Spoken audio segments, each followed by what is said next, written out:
Restore the foundations of life, the principles of life. Be restored to the truth, God's truth, the manufacturer's standard, the basics of God's morality. Restore order to life that activates God's abundant plans for multiplication and more and more. Restore, then more. Okay. Let's see what Elijah does now, right? We've seen the prophets of Baal. Now let's see what Elijah does. Then Elijah said to all the people, "Come near to me." And all the people came near to him. And he repaired the old altar of the Lord that had been broken down by Jezebel. That was the queen. Then Elijah took 12 stones according to the number of the tribes of the sons of Jacob, to whom the word of the Lord came, saying, "Israel shall be your name." And with the stones, Elijah built an altar in the name and self-revelation of the Lord. He made a trench about the altar as great as would contain 2 measures of seed. He put the wood in order and cut the bull in pieces and laid it on the wood and said, "Fill 4 jars with water and pour it on the burnt offering and the wood." And he said, "Do it the second time." And they did it the second time. And he said, "Do it the third time." And they did it the third time. The water ran round about the altar, and he filled the trench also with water. What was Elijah doing?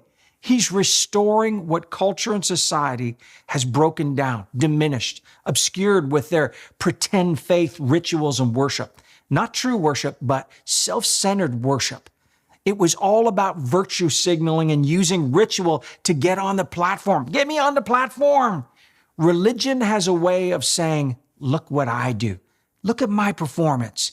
Relationship with God at a true altar expresses a desire to say, "Now, let's see what God will do. Let's see what God will do." Verse 36.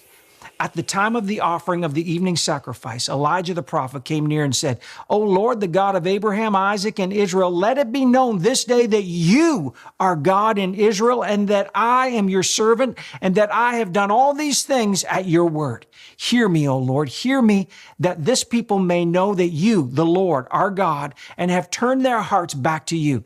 Then," oh yeah, and say that in your heart, "then the fire of the Lord fell and consumed the burnt sacrifice and the wood and the stones and the dust, and also licked up the water that was in the trench. When all the people saw it, they fell on their faces and they said, 'The Lord, He is God. The Lord, He is God.'"